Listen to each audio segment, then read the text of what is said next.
Welcome to Upside, where we look at the big stories that live behind the headlines affecting European venture. Today, it's Mads and Lomax and myself, and it's been a relatively slow news week. I don't know if you guys have found the same. It feels like, apart from AI, which seems to be pumping, which we are going to go into a bit more detail in a few minutes. This was their finest hour. Tear down this wall.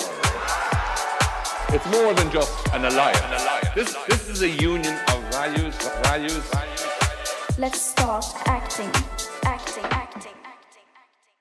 This show is not investment advice, and the hosts of this episode may be invested in the funds and companies featured. I think the bar has been set incredibly high in the last 12 months across, Ukraine, Trump, everything, UK government, like German government, all, the tech news, everything. So the bar has been set high. So yeah, in that context, yeah, it does feel a bit light. Well, here's what we are going to talk about. So we're going to talk about the United States of Europe. We've got the EU Inc. updates. I want to just give them a bit of a shout out. We have some UK government reforms and some updates, not as dull as they sound. Crypto week, should we have one on this side of the pond? Not my happy topic, but we're going to go there anyway. And Europe is on target for VCs to raise the least amount of fresh capital into venture capital for a decade. Again, not super great news, but there are upsides, and we are going to look at everything we discussed. We're going to frame in the future. We're going to make some predictions. We're going to have a look at how we can materially make changes and do good stuff. So let's start right at the top. The United States of Europe, my little turn of phrase. So I want to share a quick update about EU Inc. I want to give them a shout out for what is an incredibly important mission. Also for us to focus on the future and see, and basically just ask ourselves, what if, and should it pass or should it not pass? But if you don't know what EU Inc. is all about and what's going on behind the scenes, let me just share a little bit of what it's doing and what EU Inc. as a movement is all about. It's been signed. It's a movement, an initiative that's been signed by thousands of founders, investors pushing for the creation of a single pan-European legal entity, which is why I'm playing on the phrase the United States of Europe. It hopes to deliver a streamlined company registration, taxation, legislation, a very simple structure so that if you want to start in Amsterdam, raise in Paris, move to Berlin, do something in London, all of those paths are open to you. Now, to be globally competitive, I think it's a really smart thing to do. We have the talent, we have the cash, but we have this very kind of dislocated, weird notaries in Germany, weird and wonderful, different countries doing different things, even though we have the EU trying to tie things together. Now, after the damning Draghi report from 2024, highlighting Europe's productivity issues and what to do about them, it's been a massive challenge, and EU Inc. is trying to use that momentum to ask the EU for structural changes that will support startups, investors, and ultimately our whole ecosystem across Europe. Ursula von der Leyen, the president of the European Commission, has rebottled this idea as the 28th regime. So you might hear stuff about EU Inc. or you might hear stuff about 28th regime. It's all in the same ballpark. And the latest news is that there's a draft version from the MEP René Rapassi, which was put forward, but it's a watered down version which downgrades it from regulation to a directive, which means that it's not really truly enforceable. Yeah, big like oohs that. And big R's. Yeah. No. However, the consultation closes at the end of September, and to get the full leaded version, we need a unanimous vote from the European Council, which is going to be extremely tough to pull off. So I know that was a bit word salady, but this is a big thing. The guys that are building the initiative, Andreas Klinger and the crowd, have full-time jobs. This is not their job. They are fund managers, they're founders, they're in the ecosystem, and they're doing an incredible job. And there's a lot of love for this. But will it be passed? So Lomax, let's start with you. If passed, what will it mean for us? How's this going to work for startups, investors? How will this play out? Conversely, to balance with that, if it is watered down, is there even any point in having such a system? What do you reckon? I think it's a great thing. The 28th regime, right, is because there are 27 member states, so 27 legal systems. This would be the 28th. Yes.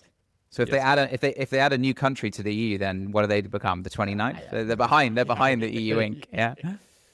So look, the whole of this, I think, is a very noble agenda, and like actually getting anything through a supranational level like this. I think these guys, Andreas and the team, have got incredible traction in a very, very short amount of time when dealing with it's been about a year. It's been roughly 12 months since the inception.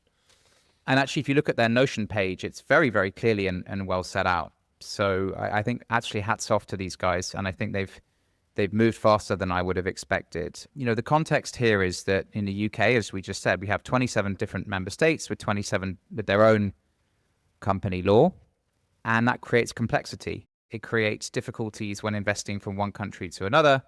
The individual laws can be cumbersome and therefore increase friction in funding rounds, both in corporation companies and pre-seed and seed funding rounds. When you're, for a pre-seed and seed round, you're still largely, testing a hypothesis, right? A commercial hypothesis or a business plan.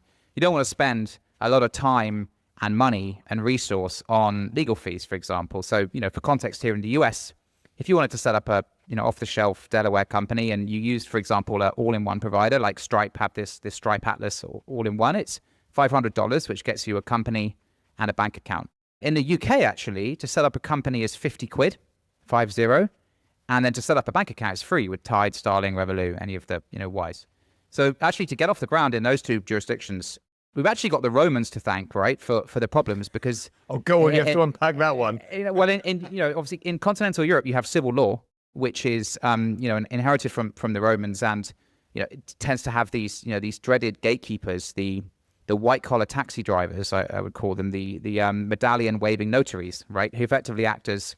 Did you see the German notary bill for a seed stage funding round today, which was 60,000 euros? Yeah, so this is the context. So I think, this is leakage in both terms of time and cost, Like in the UK, for example, I don't know what you guys see, but let's imagine a pre-seed or a seed round. If you do full equity docs, anywhere from 10, 15, 20 grand, both, the investor and the startup side. Obviously, you can simplify it with more off-the-shelf solutions now. In Europe, that can be a lot higher because you have not only lawyers for both sides, you have notaries for both sides, and you have these cumbersome processes where in Germany, the notary has to read every single word of the document, which there could be 300 documents. So it's a crazy process with a lot of friction. So this is what the EU Inc. guys are trying to smash. But, they're coming up against the notaries of Europe, who are an incredibly, resistant bunch and are very politically connected. So I think they've got their work cut out in that respect. And, this is a lot of money. I was thinking about it, let's just take pre-seed, for example, right? Because in the US now, you've had this instrument called the SAFE, the Secure Agreement for Future Equity that YC pioneered. It's a very simple 3-page document that gives you access to an instrument. It's not shares, but an instrument to get exposure to a pre-seed company. Roughly 90% of pre-seed deals done in the Bay Area are done with a SAFE. And actually, those don't really require lawyers, right? So that's removing a lot of time and a lot of cost and complexity from a system when you're still testing this commercial hypothesis at the early stage, right, of a startup. In Europe, clearly, you're going through lawyers and notaries, etc. If I did some maths, in Europe, you've got roughly 1,500 pre-seed deals, right? You can take out seed deals, pre-seed alone. If you're basically leaking, I don't know, 20K to lawyers and notaries on both sides, investors and companies, you're potentially leaking, 350 to 500 million. That's nearly $500 million of cost that's just going out the door at the beginning. So the EU Inc. guys want to simplify this. They want to harmonize come up with a simple company structure that everyone uses, that's very simple, that has a simple document, the equivalent of a SAFE, that's digital first. So you can connect to it by API. It'd be interesting for us as investors because then you'd have one central company registry, right, that you could access digitally and see all the companies being incorporated. If I want to go and track incorporations in France, it's very different to doing it in the UK. And the UK is actually very, very easy. So I think it's a noble goal. One of the things that they're also looking at is ESOPs, so employee share option schemes. That is a bit trickier because that includes tax, and tax is a national competence. Each country sets its own tax rates, etc. But I think that's a massive one they need to change because I think as we've talked about before, the way you tax share options can have massive impact on how you retain and incentivize and hire talent. And that's a big problem in the EU, and in the US, it's much more simplified. I've talked a lot. I think they've done a great job. I think they've got their work cut out. I think it would be great if this came in. It would reduce time and complexity and increase the speed to get things off the ground. And I wish them all the best. And we should lobby anyone that we know in the European Parliament or sign whatever petition we can. And I'm full in favor and great job to these guys. Someone's got to do it. It's pretty miserable bureaucratic work. But good job. But it's been listened to, right? I mean, So Ursula von der Leyen was speaking at the World Economic Forum, I think, in January. So it has become part of the language set. I did see today that the Germans have rejected the new budget from 27.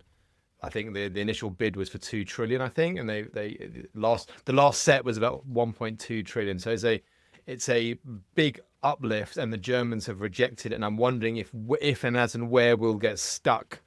This conversation will get stuck or overridden by slightly larger topics. But they are talking about it in the EU. So Mads, if this is in any way successful and does break down these barriers, what's going to be the outcome for Europe? How will this chess out? Well, if successful, it feels like the first small step on a long journey to make Europe a better integrated economy, more competitive, and enabling us to better leverage all the skills and capabilities we have across the continent. Make it easier to start companies, make it easier to operate across borders, make it easier to dream and build and do, because that's the only way we'll ever get anything done. That's the only way we'll ever be able to compete globally. So, as Lomax says, this is important. It's an important small first step. Now, you might sort of lament a little bit and say, look, we used to have a great 28th regime, if you will, the UK legislative framework, which enabled us to, as you said, for people to travel, take a one-way ticket to the UK, no visa friction, and set up a company for 50 quid and off you go. So, Brexit was a massive step backwards in that sense for everybody on both sides of the channel. But yeah, I think it'd be great to get this new EU Inc. framework here in place, and hopefully that can shift some things. I think the challenge, as you say, the guys have is they're up against massive vested interests. You just did the maths there, Lomax, on pre-seed deals. Take seed deals and other transactions on top. I mean, you're talking about billions of notary fees, and that and other lobbies are fighting this intensively.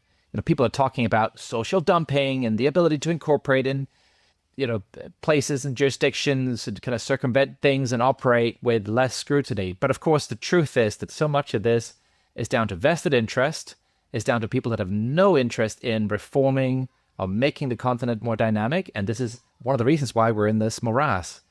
And so, in many ways, this is really what the single market should be about, right? And kind of this weird situation the UK is in where, Thatcher originally was one of the proponents of the single market and this idea of creating a proper integrated European economy. And now we're seeing things like EU Inc. actually, being a vision of taking some of that and putting it into reality. And let's hope it doesn't get headed off at the pass. Let's hope they can actually push it through, because I think it'd be a great step in the right direction. I think it's very cool, but you remember like the Uber battles with the taxi drivers. I think this is even worse, and this takes place in the corridors of power with some pretty powerful people. When I lived in Milan for a bit, and I remember some very, very smart lawyers there who were all trying to pass the notary exams, which were very, very hard. But if they passed them, they basically had they basically sat on a toll bridge and collected fees. They could probably work 4 days a week for the rest of their lives with guaranteed income. It was like, and these were, I guess they were smart. Maybe they were, in a company building sense, they weren't necessarily ambitious, but they were sort of smart to realize that they could just sit there, get this license from the government effectively to print money. And, it's, as Mads says, we need, unfortunately, to be dynamic, etc. We need to smash down all this kind of stuff because it ultimately gets in the way of, they would argue it protects people, but unfortunately, at the early stage, you don't need protections. You need to allow people the freedom and speed to move and operate, to test new things, new technologies, new business models, etc. To bake a cake, you got to break some eggs, right? Well, they've got till the end of September, so we'll see if these if it gets watered down. We'll see how the flip side. And I think about it, I just think about the deals I do where I do them on a safe versus when I do a priced equity round with a notary in a European jurisdiction. I mean, it's literally chalk and cheese. The flip side, of course, is we sometimes meet US companies that have taken on 30 different safes at different prices. They've forgotten what the caps were, what the discounts were, and you've probably got 200 grand of fees with one of the big US law firms to fix all of it. But at least by that point, the company's probably actually got product market fit, and it's worth actually fixing everything. So, it's the right time to incur the cost.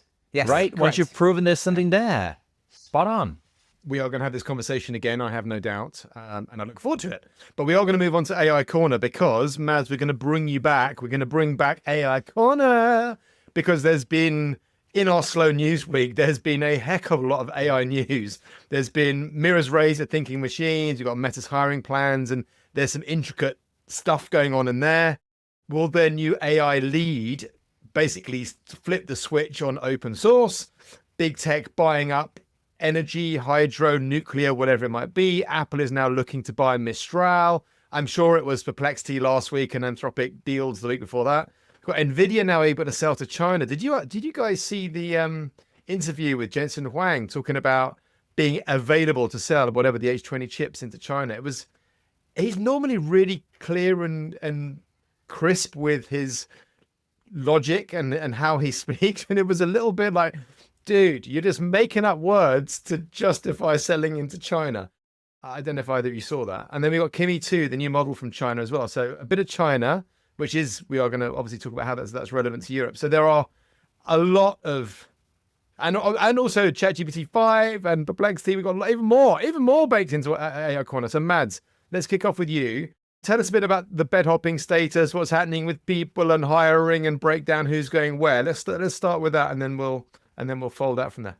Yeah, I guess. I mean, to add to the woes of Sam Altman, we've got Mira, who did leave OpenAI a while ago, now raising $2 billion and just a $12 billion valuation. Just $2 billion, 30 people in the company, no products yet. It's coming soon, however, and that's only fair that you get a $2 billion valuation on the back of that, of course. God. Round led by... $2 billion raise, right? Not Val. Absolutely, yeah, $2 billion raise. Sorry, yeah. $2 billion of cash in bank from A16Z, NVIDIA, AMD, Excel, and other good people. So it's about $400 million per employee. So obviously well valued there. I believe Mira, she's retaining super voting rights, so total control of the business. So corporate governance not in the, should we say, front and center of those deal docs. Let's hope it works out.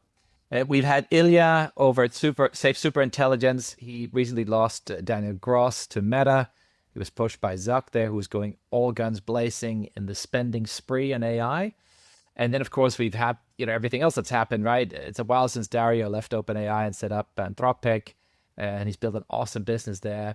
So the pattern we have is every OpenAI co-founder is now running $1 billion startup. Yeah, this reminds me of this tuning into the the football summer transfer market. It's like Yeah, same it is. thing.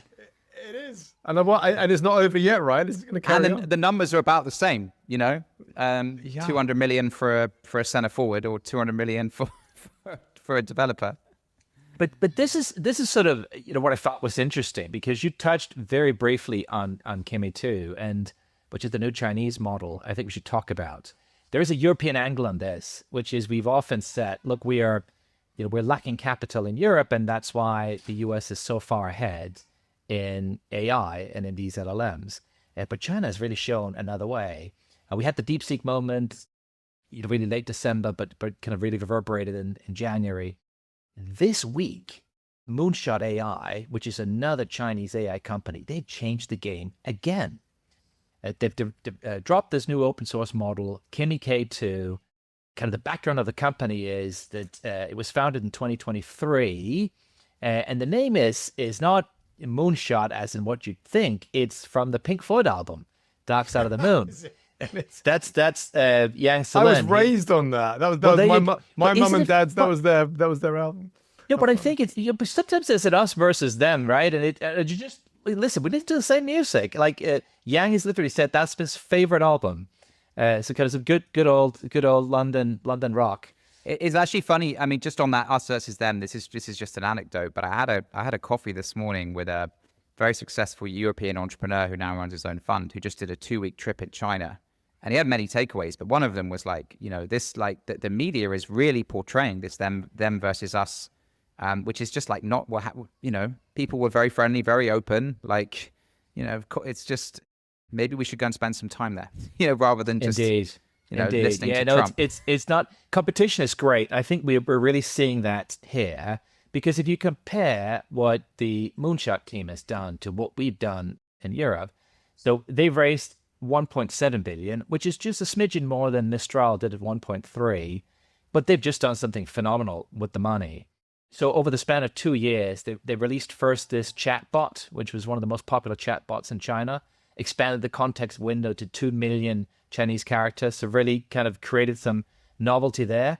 And they've now taken some of that innovation to the LLM space and released the new model this week.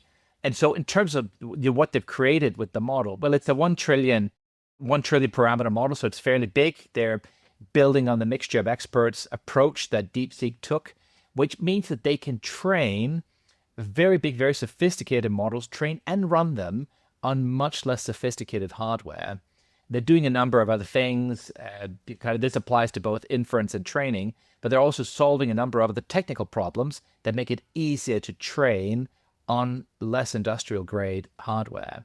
So when you have great hardware like all the Western labs have, and you could throw more money at it, you can create models that can crash from time to time during training runs. You can then rerun them. That's harder when you have slow hardware, because every time you crash, you have to, go back to a prior save point, or you have to start over. And so because they've solved some of these problems, they were able to run on much slower hardware, but in a way that meant they could do the whole training run with 0 crashes, getting to a very powerful model on effectively, hardware that they could buy even with these chip bans we've seen. Why wasn't this news? Two things for you. DeepSeek didn't stop the crazy levels of investment we saw, even though it felt quite transformational. Everything was full steam ahead in the States. And this hasn't even really hit the news cycle. Why hasn't this become news? If you remember what happened with DeepSeek, quietly, the first model, the kind of E3, dropped 26th of December, and nobody was paying attention. And it wasn't until January, when the success of reinforcement learning model and the reasoning model, when that dropped, that people started paying attention. Whereas actually, the news had probably been out there a month earlier. People just hadn't been paying attention. I think there might be a little bit of the same here. People don't really internalize just how meaningful this is. We are looking at a new model that looks like it is proper state-of-the-art, but fully open source. So the way it's been trained, they've done some of the post-training, the reinforcement learning. The way that's been done is it's been tuned for agentic work like coding, and it looks like it's outperforming Opus 4, so Anthropic's flagship model on coding. Only this is an open source model. I just don't think people have really internalized what that means yet. No, now, this is nuts. Everybody, the model's just dropped. Everybody has not had the chance to put it through the ringer yet. That's going to happen over the coming days and weeks. But it's open source. It's out there. So it'll be given the run for the money. And it looks like, from the early benchmarks, that the only model that's better today is Grok 4. That's nuts. Yeah. Right? There he is again. Yeah. No, so So look, obviously not investment advice. Always do your own research on that stuff. But possibly, one thing people could consider is lightening their exposure to U.S. major tech stocks right now, because I think once people start to internalize the implications of this, it could be an interesting ride. But it's not going to happen. Everyone has happy ears. It's like all guns blazing, full steam ahead. We're going la la la la. Well, it is until it isn't, man. Come on, it is until it isn't. The truth is, the prize in AI is so big. You're saying everybody has got happy ears. It's a little bit like the internet, right? Everybody knew it was going to be a big thing. It just didn't happen quite in the way and at the pace everybody thought. If you just bought Amazon stock at the peak of the dot-com boom, you would have made out like a bandit, right? 65 times. Even if you'd bought it the day of the crash in, March 2000, you would have made 65 times your money back. And so there will be, roller coasters from here going forward. How long will it take for some of this stuff to pull through? What we can see today is OpenAI is already a $10 billion run rate revenue. Anthropic has already made it to $4 billion. These are big companies. They've grown very rapidly. There is a lot to have it in. They're adding on $1 billion per month, basically. And it's not pets.com, basically, is it? This is not. No, it's not. It's not Webvan. Pulling it back to Europe, and I think it's disappointing that we couldn't do more in this space. I think we've let ourselves sort of be a little bit intimidated by all the money that's been thrown around the Silicon Valley. I actually think what China has shown us is, look, with a bit of grit and ingenuity, you could get a lot for your money, and we could probably have done better. So, okay, great. What do we do now? I think there's still a massive play in vertical AI. I think we've got everything to play for. And I think it's time to stop this sort of, we don't have the money, we don't have the capital, we can't get it done. We can get it done. Let's just, do it, build great companies, back innovative founders. It's all there for the taking. Yeah, I've always been passionate about that angle, as in let's use these incredible foundational technologies and build amazing businesses. And Europe can absolutely lean into that without any whatever. I mean, it'll become a commodity, whichever models they choose to use. But on that point, Lomax, we obviously hear a lot about this foundational level of PR and these big tech behemoth stories, but we're going to see these application layers. So I'll ask you the question I partly answered is, are we going to see Europe's boom because of this application layer, do you think? Well, I don't think it's necessarily Europe specific, but yeah, I mean, it's funny. I mean, you say this on the day that Lovable's just announced a 200 million raise at the 1.8 billion valuation, right? Series A, now gone from 0 to 75 million. What is Series A? Well, what is exactly? But 0 to 75 million of ARR, 180,000 paying subscribers in 8 months. Actually, if you asked me that question today, it seems a very fitting day to ask that. Funnily enough, you look at actually across verticals now in health. We talked about Tandem Health raising a $50 million Series A in the last month. There's Legora, the legal AI company, and also in Sweden that raised a large Series A in the last 6 weeks. So, at the kind of vertical AI application layer, which is very, very interesting, particularly as models get cheaper and cheaper and cheaper. And let's not forget, as a sort of broad kind of rule of thumb, is that technology wants to be cheap ultimately, right? If you think, if you, I don't know if there's a very simplistic, way I would explain it to my granny, but if technology seeks and desires to be cheap as it gets, some people would say commoditized, then, the owning the paying customer is where the value could accrue. And so that's what we're seeing in the application layer. I think there's got a long, long way to go. I mean, I think on the application side, companies will pop and some of them will drop quite quickly. Remember Jasper, one of the big original kind of application layer companies in SEO content automated generation, was quick out the gates, maybe even a bit too quick out the gates.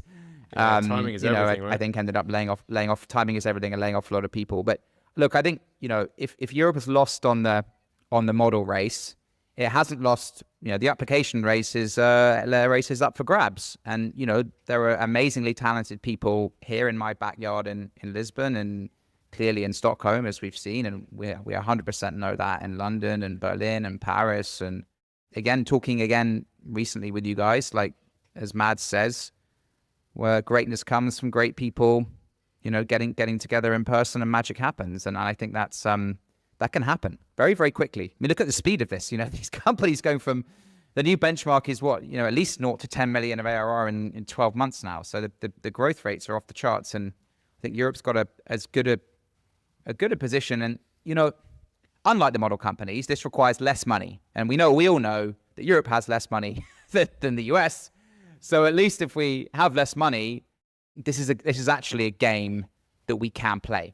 Well, let's talk about how this is going to affect our investment strategies, how we work with founders, what we encourage them to do, not do. So question for the room, maybe Lomax, you can kick this one off. Is this going to affect how venture is done, what we invest in, how we work with founders? Is this going to change your strategy at all?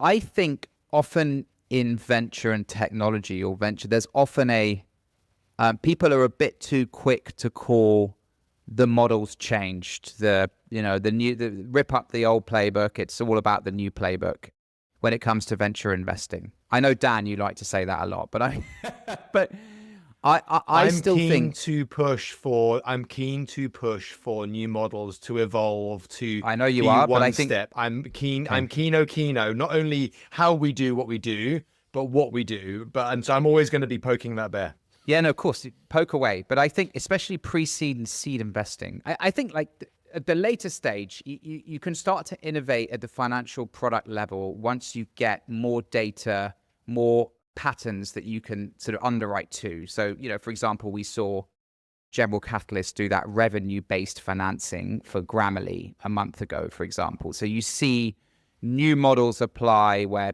perhaps non-dilutive to founders. But I think at pre-seed and seed, I think it's still a very, very simple concept of just backing highly ambitious, highly talented, highly focused, young, but, also middle-aged individuals to do big, big things. And I think that's very, very simple. And I think we can sometimes overcomplicate it. Maybe we do it on purpose because we want to, try and make what we do seem more complex than it is. But the thing that even just doing what I just said is actually very hard to do, because to find those people and get them to take your money is extremely complex. And obviously to build those companies is extremely hard, much harder than, the investing side. So you know what? I think at pre-seed and seed, no, I think the metrics might change, as we just talked about. At Series A, you often used to talk about, 1 million ARR is the sort of benchmark for Series A. I think, maybe it's a lot higher now. Maybe it's 5 million, 5 million ARR, and maybe the growth rate is higher. Clearly companies like Lovable, Bolt, Cursor have all set new benchmarks that, unfortunately other founders are having their, heads beaten with by investors. But I think no. I think, yes, we may incorporate more technology into ourselves as early stage investors, but I think the fundamental concept of taking small amounts of capital, giving it to smart people, they use it in a focused way to drive short-term ROI with a focus on generating long-term value, not going to change. How do I drop this mic? Just lift it up, baby. There you go. There were some other aspects. We got the ChatGPT 5. We've got the other Perplexity models coming out. What else is happening? There's some other stuff which we haven't spoken about. What have we missed, Mads? So rumors are that ChatGPT 5, GPT-5 will come out end of the month. I think, Sam, he has had a bit of headwind recently, and I think actually Grok 4 was a bit of a punch in the nose potentially. So he knows he needs to come out with a new state of the art model. He needs to kill all the benchmarks when he does, and so a rumor is that it'll be a great model to come out in a couple of weeks. But rumors so far. Did we talk about Mistral and Apple? We didn't talk about that, no.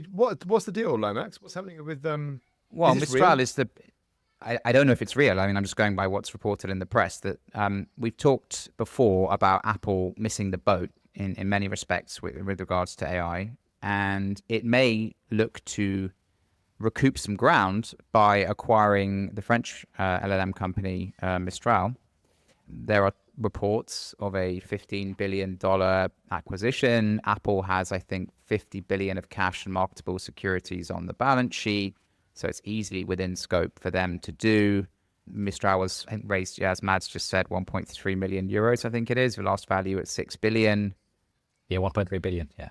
1.3 billion, and last valuation is roughly 6 billion. So the numbers would stack up for everyone involved. I mean, I remember when I used to I've done a few, set acqui-hires, where you sell for the team. The old price back in the old days was like $2 million, for a machine learning engineer. This was only 6-7 years ago. Yeah. Clearly, I guess to Mistral, it's more than just talent. Clearly, I'm sure there's the foundational work they've done as well with Le Chat. That's the rumor going around. I don't know, Mads, if you have any more insights, but yeah, nothing more to add. I mean, back to the European context, right? So that would be kind of the last hope. But then you're also saying, listen, things are moving very fast. Could there be a kind of an open source group coming out of the woodwork somewhere? The truth is, even some of the Chinese open source outfits have had quite generous backing, not to the tune of the tens of billions you've seen in the US, but certainly in the hundreds of millions to low billions range. And so it is unlikely that we see another European contender come up at this stage. So if Mistral calls it quits and sells itself to Apple, that probably means there will be no European model company left. And maybe that's fine. Yeah, well, we'll do what we already have, which is, we currently have Apple Research Labs in Munich. We'll now have an Apple Research Lab in Paris. So, yeah, of course, and DeepMind in London, right, and Mesa in Paris, etc. So, plenty of researchers here. They're just on American payroll. internally in Apple, it would sideswipe a lot of the internal struggles that are making the press a lot. So maybe it would help Apple on that front. Doesn't help us at all, but I'll welcome the cash through the ecosystem, so we'll take it. I'm sure the French government will be very happy. Talking about government, no. I actually don't know if they would. Sovereignty, baby. Really? As you would say. As you would say. Listen, they're going to spin it. Macron is going to spin it to like whatever he's going to get is 2-3x uplift. That's fine, you know. Billions in, billions out. Live to fight another day. You know? I mean, I guess it would be what it would be if it was cash. It would be the biggest cash exit of all time in Europe. I guess it would be. No.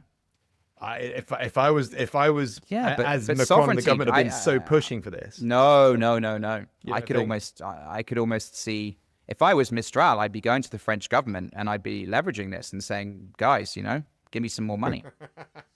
Look what they're doing. This politically would be very bad. Look, I mean, you know, this politically would be very bad. And don't forget I mean, I don't know whether this probably wouldn't seep through into everyday politics in France, but, you know, there's a strong, you know, nationalist sentiment in France. And maybe this is tying two things that aren't in reality tied together. But, you know, giving up kind of talking a game of sovereignty, whether it's defense or technology, at the same time as selling your crown jewels is, it's what Europeans have been doing for years. So I guess it would be no change. But it would. I think it can be spun. We'll see over the coming weeks. It'll be OpenAI next, or it'll be Anthropic, whoever's next on the list that Apple is looking to target.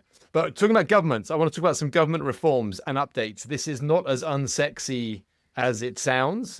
Reeves has been out treading the boards, had a busy week, calming nerves and making announcements, all against this mini backdrop of a mini inflation spike. But looking at the numbers, it's not crazy. There is a consumer price index, which is pushed up a little bit to 4.1%, slightly wrong direction, with the biggest drivers of that being fuel and clothing. But that's the backstory to Reeves's talks.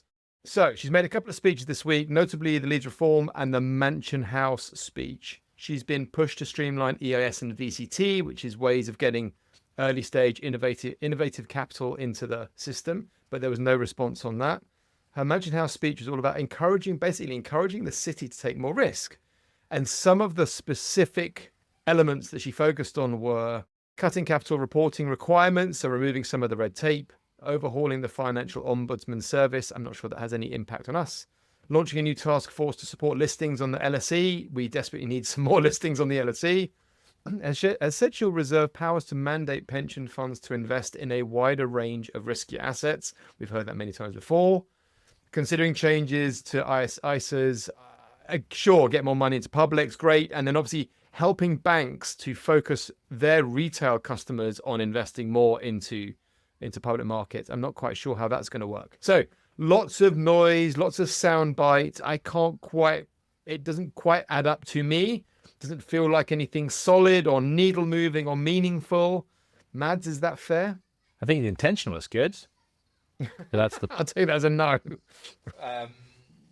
Yeah, I mean, look, they're kind of easing some of the restrictions around mortgage lending, make it a little bit easier for banks to lend to first-time buyers. I think that's good. I think they should go much further. I think it's still too much nanny state around it.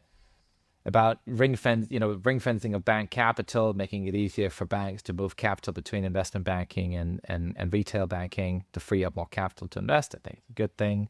Raising the threshold for emergency funding for smaller banks, again, making it easier for them to lend more. A good thing. It's kind of a little bit of tinkering there, but I think overall it feels like a bit of a damp squib. There's some evolutionary tweaks. It's not really revolutionary. We have mega high inflation, 3.6%. It's way up, nearly 2x the target. And we have low growth. The projections for 25 are 1.1 to 1.3%, but the start of the year has not been great. So we'll really have to run faster in the second half of the year to catch up. And does it feel like the country is on that trajectory right now? I'm not sure. High tax burden since the Second World War, low productivity, behind the EU. Kind of our Brexit friends always said we should unshackle ourselves from the corpse of the EU, right? And then we have this low productivity. I mean, it doesn't really add up, and it feels like you'd have to be much more ambitious to really make the country run faster and do more. And then you also have the geopolitical gaps, right? You have the US trying to do reforms on their side. You have China actually doing a lot of things and running fast, as we've just seen in tech. So I don't know. It feels like we should be much, much more ambitious here than what we've seen. Lomax, what would you highlight? So if you can, bring it back down to like our ecosystem, investing, startups, but what would you add? Well, firstly, they need to get a handle on all these names. I mean, your Mansion House speech, Mansion House reforms, whatever. They need to, she needs to go and give these speeches in different places, so we can keep track. I think this is the third Mansion House speech we've had in 18 months. Anyway, I think, big picture, they are trying on the one hand to do business-friendly things at the same time they are doing the opposite and being a classic Labour government. And, they have their hands tied by the left of the party, and they are unable to reduce spending on benefits and disability benefits, etc., and welfare, and have been unable to push through those reforms. And then they're trying to do a little bit here that's seemingly business friendly and cut some red tape, but it doesn't, I don't think, move the needle. I mean, you're now talking about the context, I think, of for the fifth consecutive month, the UK has, shedded jobs each month on month, right? Which pretty much tracks exactly with the national insurance increase that kicked in April this year. So you sort of have, on the one hand, a very anti-business move. On the other hand, you have this pro-business move of cutting red tape. It's all very high level at the kind of broader financial services, banking industry domain. I mean, a lot of this came in after the last financial crisis, right? They probably overreached and overregulated. So it's good they're drawing it back. Taking it down to startups and financing and funding, I think it's head down and keep building. And yeah, maybe some of this, if she mandates pension funds to invest in privates, or even, the stock market, and they rotate out of government bonds, which would be a great thing. That might mean down the road more fundraising at the sort of Series A, B, C level, and eventually in the public markets. But that stuff just takes time to trickle through. So look, I think there is as always in everything, there's fundamentals and there's sentiment, and the UK seems to have low scores on both at the moment, which is not brilliant. I'm not really sure how it's going to improve. I don't want to be too pessimistic. The only thing I would say is just exactly what I just said. Head down and keep building. Forget about it. It's fine. You can raise your pre-seed money. There's plenty of seed funding around. There's literally plenty of it. And if you can prove that you have product market fit, you'll find Series A funding. I just think it's not going to be easy, but no one said this was. So heads down. And heads down and build, baby. Let's do it. Ourselves included. Ourselves included. Yeah. I mean, for us, we know we follow the money. I know that there's this kind of ideological, emotional push to feed our own, but we'll follow the money and we'll support startups however they need to be supported and do whatever we need to do. I'm going to change tack. I'm going to talk about the money, not money. I'm going to talk about it's been crypto week in the USA. It's not quite been crypto week in the USA because it was blocked in the House. It was temporarily blocked by the Democrats and the Republican rebels. Here's what it should have been. Was it this week or last week? Bitcoin peaked at $120,000. So crypto week, just to dig into a little bit of what it should have been, or maybe will be, is the official designation by the US House of Representatives for the week of this week, the 14th to the 18th, during which lawmakers aim to debate and vote on three landmark pieces of cryptocurrency legislation. There was the Clarity Act, which is this comprehensive framework for regulation, the Genius Act, which is all about stable coins and pegging coins to the US dollar, and the Anti-CBDC, or the Surveillance State Act, which is intended to prohibit the Federal Reserve from doing anything that gives potential government overreach. So there are three acts, but it has been stuck because there's a few rebels putting some procedural pauses down.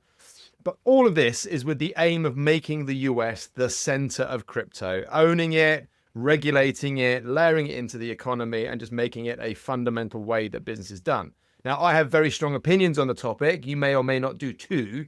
But before we start, just one observation, Mads, maybe you can pick up on this. As crypto's up, gold is up, and cash seems to be really, really unpopular. What's happening with the non-cash assets in general? Just forget crypto for a second, but what's going on slightly behind the scenes? Yeah, so gold is up 37% in the past year. Bitcoin is up 80% in the past year. We've got persistent fiscal challenges in most major economies. The US is running a 6% annual deficit of GDP, the federal government. federal debt is now at 120% of GDP, and there is not really any signs that there's any desire to manage that. This new BBB, it's kind of a big, beautiful bill of Trump's, will have another $2 to $3 trillion to the US debt. Now, the UK government, on our side, we couldn't even slow the growth of welfare spending, right? So the proposal was to slow the growth, not to actually cut, but to slow growth by £5 billion. And that's in the context of a £300 welfare budget. That couldn't be done. Look, I mean, I think, Starmer's probably thinking, what am I going to do? So I think he's turned around now and said, look, we're going to propose that 16-year-olds should have voting rights because that's the only hope we have of staying in power. We can't get anything done. I think there's a suspicion in markets that the only way for Western governments to resolve this spiraling debt is to inflate it away. And therefore, investors are seeking haven assets as inflation protection. Lomax, should Europe have a crypto week? Should we be embracing, celebrating crypto-tasticking? Well, I mean, I just sort of made a quip about the third Mansion House speech in 24 months. Is all confusing. The sort of poor branding that the British government are doing about, regulatory reforms. At least the US are like giving their, regulatory changes like good soundbitey names. I think I don't think, Europe, it would be great if Europe sort of, I mean, there's not normally much to celebrate when it comes to regulation, quite frankly. I think in the US, this is probably good in that this signifies crypto coming in from the cold, or certainly less cold than it was from a regulatory and institutional standpoint. Investors love certainty. So if you can start to give certainty, whether it's a commodity, whether it's a security, and they've obviously gone for the lighter touch regime being a commodity. If you can give clarity and security without uncertainty, without overburdening industries, then that's good. So I think, clearly we have, I think David Sachs is still in the White House, and, the US, very quiet. Very quiet at the moment, but this regime is very pro. Democrats may, if they win the next election, roll things back a bit. But don't forget, Europe's already done all of this stuff. Europe's already had big sweeping crypto regulations. So in a way, they just didn't label it Crypto Week. Wasn't much to celebrate. And, well, also, it didn't really move the needle at all when it comes to actual crypto prices. But no, I don't even need a Crypto Week. And but I think it's probably good to have some certainty. I mean, this asset class is now coming in for certainly stable coins, the kind of use case there, and it seems to be getting broader and broader adoption. Yeah, I mean, I think the more regulation, the better. I think it would just remove the value of the crazy, and as soon as it's fully layered, I think that's it. I think that will be the end of Bitcoin and Ethereum, apart from their usage as an application, which I think anything blockchain based to me makes sense in certain application situations. But taking money out of money will never end well. Let's talk about. So this is my request of you both is that we keep everything extremely positive, activity centric, no moans, no groans, because we are going to have to talk about an uncomfortable truth that European VCs are on track to raise the least amount of fresh capital for a decade. So we might see H2, so the next 6 months, you might see some of the baked in inertia, which I do believe there's an aspect of, and some of the mega funds starting to tip the scales the right way, but this isn't looking good. However, we're called Upside, so we are going to keep it on the upside. And before we kick in, I'm just going to share some of the facts and some of the details that are going on behind the scenes. So 2025 on target for the least amount of capital raised. It's going to possibly be this year at about $10 billion. Peak was 2022 at 38 billion, just for some context. And then 2015, if we go back the 10 years, was around 12 billion. And all the years in between bounced in this kind of 15 to 30, this 20 to 30 bucket. So that's the contextual bucket according to PitchBook. Now, it's hard to know how much exact dry powder there is in Europe, but if doing my research, it looks to be between 30 and 40 billion available still to deploy. Around roughly 1,000 active VCs, although that's a number that's also really hard to pin down. But these numbers have both dropped quite significantly since the peak in 2022, probably about 30 to 40% down. And there are still plenty of zombie VC firms out there. Another interesting tidbit is that 80% of EU deals are now more than $10 million. So also an interesting aside, 30 to 40% of European VC and startup deals have some kind of government backing, either EIF or BBB, British Business Bank. No bad thing. I want to see more of that. And maybe we need to do more of that to encourage more private capital. However, end point before I shut up, there are fewer investors investing more capital into fewer startups. So there's fewer deals, higher value, fewer investors, and it's all a bit of an unholy mess. So what do we do? I don't know, Mads, do you want to kick this one off? How do we encourage more LP activity on what basis? Yeah, I mean, I'd start with what essentially Lomax said earlier, which is as VCs, you just get on with it. VCs and founders build great companies. Heads down and build, baby. Yeah, heads down and build. But if you're asking the question about what should governments do, I think there's plenty to start with. So one is we need more risk capital and more money in productive assets. So, step one, we can make it easier for VCs to raise funds. We can make it easier for retail investors to invest. Today, retail investors, they can invest in crypto products with a few taps on their phone. I don't have a problem with that, but I do think it's rather odd that you can buy a rather speculative product in crypto, but to buy a diversified VC fund, that's effectively prohibited, or at least very, very difficult. The burdens are very onerous, both for the investors and certainly also for managers. Maybe we could rebalance that a little bit. We should also make it a lot easier for pension funds to invest in private equity. We could merge pension schemes. We could reform the definition of prudence, so we balance some of the short-term volatility away, towards long-term return. Now, today, it's, as we talked about in previous shows, it's really hard for pension funds to invest, but both in private markets, but also even in public equities, because they have this prudence rule. So I think if you have a plan that's long dated, right, you've got people that aren't going to retire for decades, they should have a lot more equity than they do today and a lot less bonds. And this is purely down to legislation. Governments could change the rules today. I think they should. We could encourage more investment in the UK.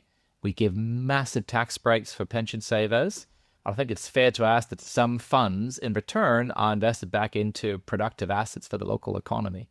So these are just three ideas. I mean, in general, I'd say, cut red tape, and where we have tax incentives, make sure they align with the UK economic interest. One of the big unlocks in US venture capital was getting pension funds to invest into US venture funds in the 70s and 80s, which was it was twofold. It was both relaxation of the regulations, which enabled pension trustees to actually take exposure to venture funds, and then it was also a sort of growing sophistication amongst pension fund managers about investing in venture funds, as well as performance. And I think there's this sort of trifecta that is needed, because we always say, talked about Mansion House earlier, talked about Rachel Reeves mandating pension funds to invest in, whether it's the stock market or in private funds, which would include private equity and venture capital. But I think there's a sort of three things that you need. If we're talking about a lack of capital, well, okay, fine, but where is the money? So governments have some money they can invest. They already do. They already put in roughly 50% of the AUM of European venture. Where else do we have money? In the UK, we have 3 trillion of assets in pension funds. A very, very, very small proportion of that goes into venture. We have 2 to 3 trillion in insurance companies, so the insurance premiums they take and hold. And then in households, you probably have 2 to 2.5 trillion sitting there. So that's a lot of money. That's potentially 10 trillion just in the UK alone. Across the EU, it's probably more like 40, 50 trillion. This is a lot of money could be unlocked. How do you make that happen? Number one, you change the regulations to make it easier. Number two, particularly at the pension fund and the insurance level, you try to increase sophistication. You get more and more people actually doing it, developing the muscle of looking at and investing in funds. And thirdly, you need performance. And that's sort of where we come in. The founders build big companies. We're lucky enough to back those companies. We deliver returns. We are in a slight liquidity crunch in the market at the moment where, lots and lots of money has gone into our industry and not enough has come out. So that's also explaining what's happening is there's a lot of trapped capital in the market. And so until that money starts coming out, then, like you and I know, when I send money back to my LPs, they're both happy with it, but they also reinvest back into my new funds, and that happens at a much bigger scale. And we just talked about the Mistral example. It's like, well, if they do sell, and ignoring the sovereignty issues aside, if that's 15 billion of cash going into the, the French and, French ecosystem, that is a lot. That's a lot of capital. I mean, that's more than Europe is proposing to raise in the whole year. So it's a mixture of things, but clearly we need to get, I think, UK and EU pension funds have certainly less than 1% of their AUM in venture, probably 0.5%, something ridiculous. Yeah, it's tiny. In the US, it's probably more like 5 to 10% in venture. So that's where the money comes from. But you need those 3 levers to work: the regulation, the sophistication, and the performance. Well, let's see if the small little measures that Reeves has been talking about at these various speeches poke the bear in any way in those 3 buckets. Right, gents, we are nearly out of time. Very, very quickly, deal of the week. Lomax, it's yours. It's Newman. What's happening here? So Newman started out life as a men's D2C health company, has just raised 57 million, 30 million in equity, 27 million in debt. Revenue doubled to 90 million in 2024. So this is a D2C health company that started out in stigmatized, men's health problems such as, erectile dysfunction and hair loss. Pivoted in late 2023 to GLP-1s and there you go. Has been on a tear. And actually, in a way, D2C health has been a bit of a, graveyard in the last 5-6 years. But, look at Hims and Hers now in the US, which is now 11 billion market cap company, which also did the same pivot. It's an interesting lesson is like, if you've actually built distribution and brand within D2C health, you can then ride as new products that, can be consumerized come along, you can plug into those. So, we now have GLP-1s, which have driven the growth in these companies. Well, what will be the next thing? There'll probably be a next generation of those drugs, but there'll be other drugs that can be dispersed in this way. So D2C health is going through a bit of a renaissance at the moment, driven by these weight management drugs. So good for that sector. And I think with longevity and wellness now, and you see Function Health in the US, which is, raised a lot of money and is also on a bit of a tear commercially, D2C health is a bit of an interesting category at the moment, having been in the graveyard. Thank you. Like everything, ups and downs. Sounds like solid distribution. Also, being big reminder that everything is circular and cyclical. It's great. Lovely. Gentlemen, thank you so much for your time. I'll catch you next week. Bye-bye. Next week. Bye-bye. This was their finest hour. Tear down this wall. It's more than just an alliance. This is a union of values. Let's start acting.